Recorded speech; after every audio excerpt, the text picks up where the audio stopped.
কেমন আছিস? অনেকদিন পর দেখা। আরে আমি ভালো আছি, তুই কেমন আছিস? কি করছিস আজকাল? চলছে আর কি। গ্র্যাজুয়েশন শেষ করে এখন চাকরির চেষ্টা করছি। বাহ, খুব ভালো। কোনো নির্দিষ্ট দিকে দেখছিস নাকি? মানে তোর ইন্টারেস্ট কোথায়? হ্যাঁ, আমি মার্কেটিং বা সেলসের দিকেই বেশি আগ্রহী। কয়েকটা জায়গায় ইন্টারভিউও দিয়েছি, কিন্তু এখনও কিছু ফাইনাল হয়নি। তুই তো এখন একটা ভালো পজিশনে আছিস, তোর অভিজ্ঞতাটা একটু বলবি? অবশ্যই। শোন, চাকরির বাজারে এখন প্রতিযোগিতা অনেক বেশি। শুধু ডিগ্রি থাকলেই হবে না, স্কিল আর এক্সপিরিয়েন্স দুটোই খুব জরুরি।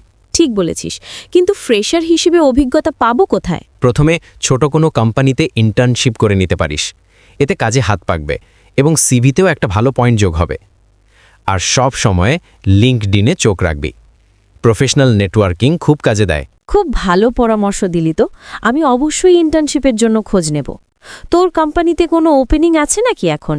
হ্যাঁ, মার্কেটিং টিমে একজন লাগবে বলে শুনেছিলাম। তুই তোর সিভিটা আমাকে মেল করে দে, আমি একবার এইচআরে কথা বলে দেখব। দারুণ, অনেক ধন্যবাদ তোকে। আমি আজকেই তোকে সিভি পাঠাচ্ছি। ঠিক আছে, আর চিন্তা করিস না, লেগে থাক।